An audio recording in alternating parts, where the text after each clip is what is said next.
하나님의 말씀을 함께 보겠습니다. 하나님의 말씀은 신명기 34장 4절부터 7절입니다. 신명기 34장 4절부터 7절까지 말씀 우리 함께 봉독하겠습니다. 시작. 여호와께서 그에게 이르시되 이는 내가 아브라함과 이삭과 야곱에게 맹세하여 그의 후손에게 주리라 한 땅이라. 내가 내 눈으로 보게 하였거니와 너는 그리로 건너가지 못하리라 하시매, 이에 여호와의 종 모세가 여호와의 말씀대로 모압 땅에서 죽어 벳부올 맞은편 모압 땅에 있는 골짜기에 장사되었고 오늘까지 그의 묻힌 곳을 아는 자가 없느니라. 모세가 죽을 때 나이가 120세였으나 그의 눈이 흐리지 아니하였고 기력이 쇠하지 아니하였더라. 아멘. 자, 오늘은 모세가 겪은 광야 이야기에 대해서 나누려고 합니다. 모세의 인생은 세 번으로 나누어서 설명할 수 있습니다. 120년 인생 전체 중에 초반 40년은 애굽에서 왕자로서 좋은 교육과 대접을 받으면서 살았던 시절이었습니다. 하지만 한순간에 불같은 혈기로서 사람을 죽였고 이 사건으로 애굽에서 도망쳐야 했던 인생이었습니다. 그리고 그 다음 중반부 40년이 있습니다. 도망자로서 장인 이드로의 집에 기거하면서 목자로 지냈는데 이때 모세는 희망을 가지고 살았던 인생이기보다는 많은 것을 포기하면서 살았던 인생이라고 할 수 있습니다. 왜냐하면 이 인생 마지막 때에 아들을 낳았는데 그 아들의 이름이 게르솜, 정처 없이 떠도는 나그네라고 붙였기 때문입니다. 가진 것 없고 떠돌기만 하는 나그네와 같은 인생이다, 이렇게 스스로를 평가했던 것이죠. 초반과 중반 80년을 지내고 나면 마지막 후반부 40년을 볼 수 있는데 성경은 이 40년을 주목합니다. 사실 앞선 80년은 그다지 크게 관심이 없습니다. 후반부 40년, 이 40년이 굉장히 중요한 것이죠. 그리고 이 40년은 철저하게 광야 생활이었습니다. 목자로서 생활할 때도 광야에서 생활했지만 인생의 후반부는 광야에서부터 출발해서 광야에서 마무리하는 것으로 나옵니다. 하나님을 만난 곳도 광야였고 이스라엘 민족을 이끌고 40년이라는 시간을 보낸 곳도 광야였고 그의 인생 마지막 시간을 보낸 것도 광야였습니다. 세상의 관점에서 볼 때는 왕자로 사는 것이 축복일 수 있고 또 목자로 살면서 인생의 짐을 어느 정도 내려놓고 사는 것, 욕심을 내려놓고 편안하게 사는 것이 좋아 보일 수 있겠습니다. 그러나 성경은 모세에게 있어서 가장 중요한 시간, 가장 은혜로운 시간은 광야였다. 하나님과 동행하는 그 광야 시간이 가장 귀한 시간이었다 말하고 있습니다. 그래서 이 후반 40년을 더욱 주목하는 것이겠죠. 이 땅에서 광야의 삶을 살아가는 우리도 모세처럼 하나님과 동행하며 세상에서 찾아볼 수 없는 은혜가 넘치기를 소망합니다. 하나님과 함께하는 광야가 축복이며 은혜라는 고백이 우리의 삶을 통해 온전히 고백되기를 소망합니다. 자, 그렇다면 이 모세가 겪은 광야의 첫 시간을 한번 살펴보도록 합시다. 출애굽기 3장 1절부터 2절입니다. 모세가 그의 장인 미디안 제사장 이드로의 양떼를 치더니 그 떼를 광야 서쪽으로 인도하여 하나님의 산 호렙에 이르매, 여호와의 사자가 떨기나무 가운데로 나오는 불꽃 안에서 그에게 나타나시는지라. 그가 보니 떨기나무에 불이 붙었으나 그 떨기나무가 사라지지 아니하는지라. 아멘. 떨기나무는 관목으로서 아주 작은 나무입니다. 2m 이하의 나무라고 하는데 말이 2m지 실제로 보면 훨씬 작습니다. 작고 앙상한 가지를 가진 떨기나무는 건조한 사막 지역의 특성상 갑자기 불이 붙는 경우가 종종 있다고 합니다. 하지만 그 불이 얼마 지나지 않아서 사그라듭니다. 왜냐하면 떨기나무가 굉장히 작기 때문이죠. 앙상하기 때문이죠. 그래서 불이 잠깐 붙었다가 꺼지기 마련입니다. 불이 붙을 수조차 없는 볼품없는 나무라는 것이죠. 광야에서 목자 생활을 오랫동안 했던 모세는 이런 장면을 자주 봤을 것입니다. 그런데 이상하게도 지금 눈앞에 펼쳐진 장면은 그동안에 모세가 경험했던 것과는 좀 다른 경험인 것 같습니다. 불타고 있는 떨기나무가 사라지지도 않습니다. 불꽃도 나무도 그대로 불타오르고 있었던 것입니다. 어쩌면 이 불꽃은 지난날 모세의 모습을 생각나게 했을지도 모릅니다. 한때 왕자로서 혈기를 가지고 자신의 민족을 구하기 위해 불같이 활동하다가 사람을 죽인 적이 있지 않습니까?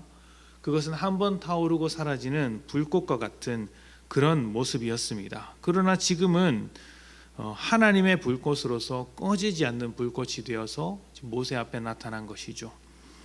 모세는 불타는 떨기나무 앞에서 하나님을 만나고 하나님의 음성을 듣습니다. 모세야, 모세야, 내가 너를 통해 애굽에서 고통당하는 이스라엘을 건져내겠다. 내가 너와 함께 할 것이니 백성에게 가라. 애굽으로 들어가라. 하지만 모세는 하나님의 부르심을 거절하죠. 주여, 보낼 만한 자를 보내소서. 이것이 하나님의 부르심에 대한 모세의 대답이었습니다. 지금 모세는 또 한 번 불같이 화를 내고 있습니다. 혈기를 부리고 있습니다. 하나님께서 왜 이제 와서야 이런 말씀을 나에게 하시는가?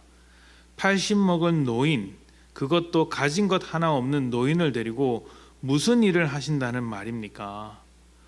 목자로서 양을 치기는 했으나 장인의 양이지 모세의 양은 아니었습니다. 모세는 자기 재산 하나도 없는 거지와도 같은 꼴을 하고 있는 것이죠. 차라리 힘과 권력으로 살아왔던 왕자 시절에나 자기를 찾아왔으면 무슨 일이라도 했을 텐데 지금 와서 무슨 말을 한다는 말입니까? 이렇게 따져 묻고 있는 것입니다. 이해할 수 없는 하나님이지만 결국 모세는 하나님을 거절하지 못합니다. 하나님이시니까 어떻게 이길 수 있겠습니까? 하나님의 고집을 누가 꺾을 수 있겠습니까? 그래서 모세는 애굽으로 들어가게 되지만 사실 모세도 답을 가지고 있는 것은 아닙니다. 하나님이 시키니까 하고 있는 것이죠. 그러나 여러분이 잘 아시는 것처럼 모세는 바로와 대면하게 되고 이스라엘을 구출해서 나오게 됩니다. 그 모든 과정에서 모세가 한 일은 없습니다. 하나님이 말씀하셨고 하나님께서 말씀하신 대로 역사를 보여주시죠. 모세는 중간에서 하나님의 말씀을 전달하기만 했습니다. 모세가 바로를 무찌르거나 애굽을 무너뜨린 것이 아니죠. 하나님께서 다 하신 것입니다. 가장 결정적인 장면은 홍해를 가른 사건인데 그 자리에서 모세는 이렇게 말을 합니다. 가만히 서서 하나님의 일하심을 보라. 하나님의 구원을 보라. 모세와 이스라엘은 가만히 서서 하나님의 역사를 다 경험했던 것입니다. 이것이 광야로 들어가게 된 모세의 시작입니다. 자, 그렇다면 광야의 끝에는 무엇이 있을까요? 신명기 34장 4절에서부터 7절 우리가 읽은 본문입니다. 여호와께서 그에게 이르시되 이는 내가 아브라함과 이삭과 야곱에게 맹세하여 그의 후손에게 주리라 한 땅이라. 내가 내 눈으로 보게 하였거니와 너는 그리로 건너가지 못하리라 하시매 이에 여호와의 종 모세가 여호와의 말씀대로 모압 땅에서 죽어 벳부올 맞은편 모압 땅에 있는 골짜기에 장사되었고 오늘까지 그의 묻힌 곳을 아는 자가 없느니라. 모세가 죽을 때 나이 120세였으나 그의 눈이 흐리지 아니하였고 기력이 쇠하지 아니하였더라. 아멘. 모세의 인생은 광야에서 마무리됩니다. 이스라엘 백성이 가나안 땅에 들어갈 때 모세는 들어가지 못한 것입니다. 40년의 세월을 가나안 땅 하나만을 바라보고 왔는데 마지막 한 걸음을 떼지 못하고 광야에서 자기의 생을 마감한 것이죠. 왜 못 들어갔을까요? 건강이 나빠지거나 기력이 쇠해서 병이 든 것은 아닐 것입니다. 120살이 되어서도 눈이 흐려지지 않았고 기력이 쇠하지 않았다고 하지 않습니까? 지도자를 하기에 체력이 문제가 되는 것은 아니었습니다. 문제는 다른 것에 있었습니다. 출애굽기에서 광야 생활을 시작할 때 물이 없다는 이유로 이스라엘 백성들이 불평한 적이 있습니다. 그리고 세월이 한참 지나서 광야 생활의 끝자락에서 또다시 물이 없다는 이유로 불평을 하는 이스라엘 백성을 만나게 됩니다. 이들의 불평은 단순히 민원을 제기하는 수준이 아니라 폭동이 일어나는 것과 비슷한 수준이었습니다. 특히 민수기 20장 5절에 보면 이렇게 불평합니다. 파종할 곳도 없고 무화과도 없고 석류도 없다. 참 이상한 말이지 않습니까? 파종할 이유가 어디 있습니까? 광야를 걷고 있는데 무화과를 찾을 이유는 어디 있겠습니까?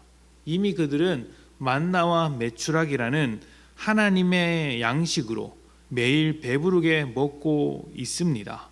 그런데도 파종해야 하고 석류를 찾고 무화과를 찾는 이유, 음식을 가지고 불평하는 이유는 처음 말했던 것과 같이 하나님을 버리고 또다시 애굽으로 돌아가고자 하는 마음이 있기 때문입니다.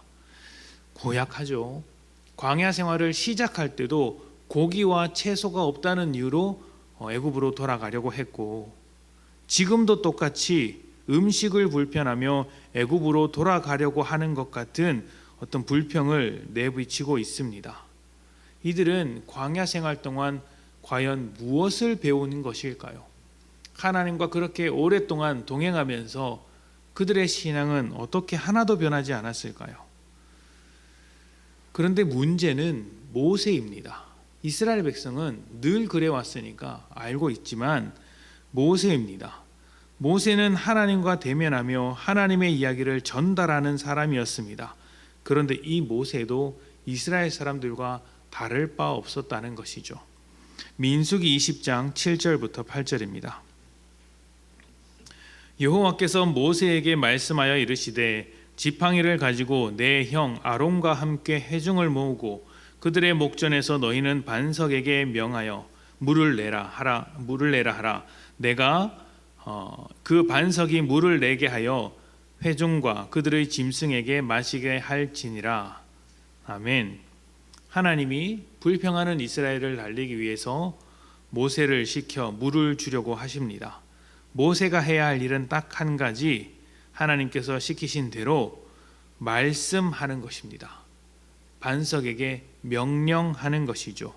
그런데 모세가 좀 이상하게 행동합니다.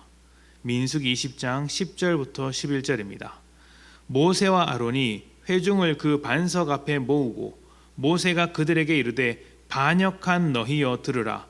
우리가 너희를 위하여 이 반석에서 물을 내랴 하고 모세가 그의 손을 들어 그의 지팡이로 반석을 2번 치니 물이 많이 솟아나오므로 회중과 그들의 짐승이 마시니라.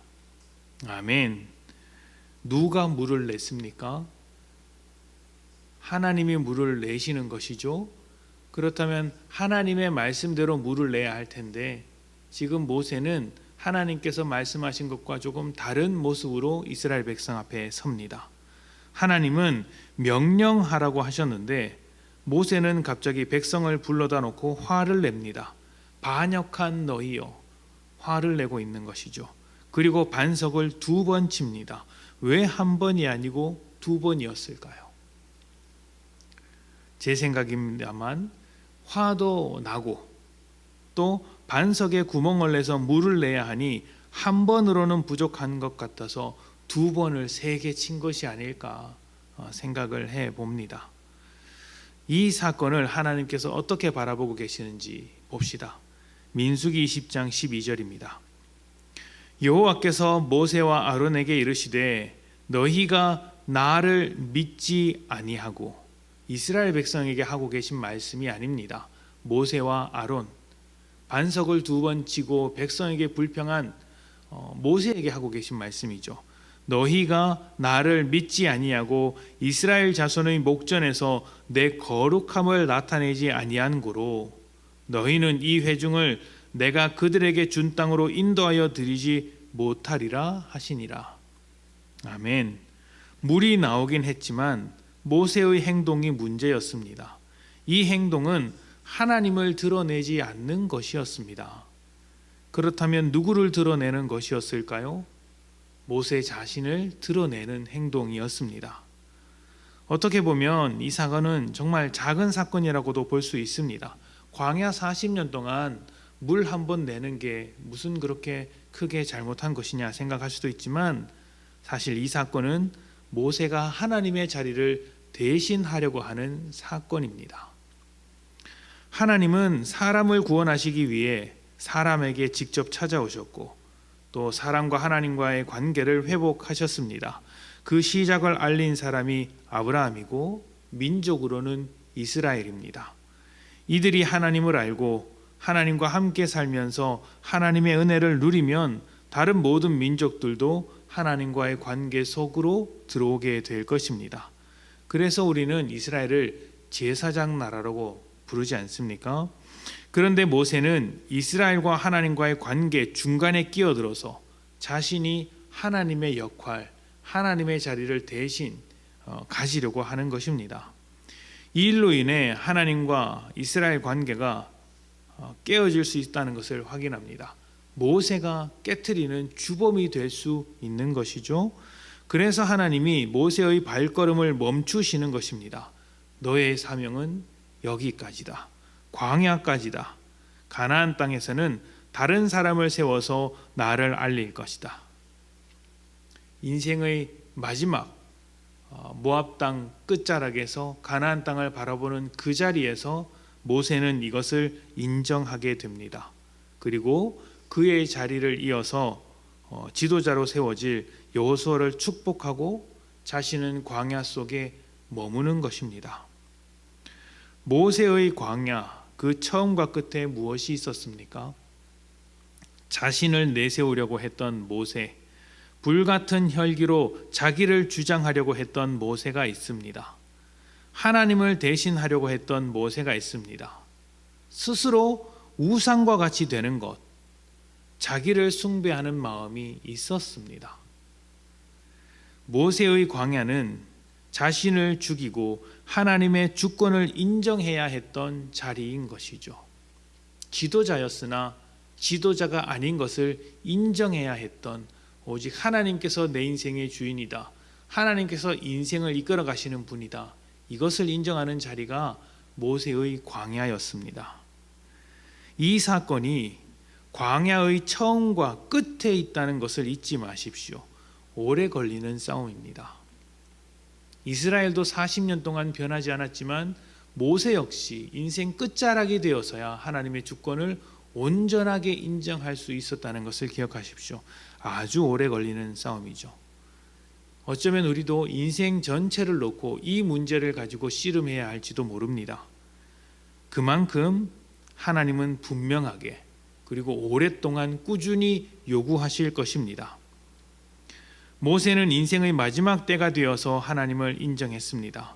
그리고 그토록 바라던 가나안 바로 앞에서 멈췄습니다. 하나님의 주권을 인정하는 사람이 된 것이죠. 모세도 발이 있기 때문에 광야로 뛰어들어가 광야에서 벗어나 가나안 땅으로 들어갈 수 있었습니다. 40년 동안 광야 생활을 했으면 가나안으로 들어가는 길을 모르겠습니까? 그러나 하나님의 주권을 인정하고 멈춰선 것이죠. 갈라디아서 2장 20절에 이렇게 말씀을 합니다.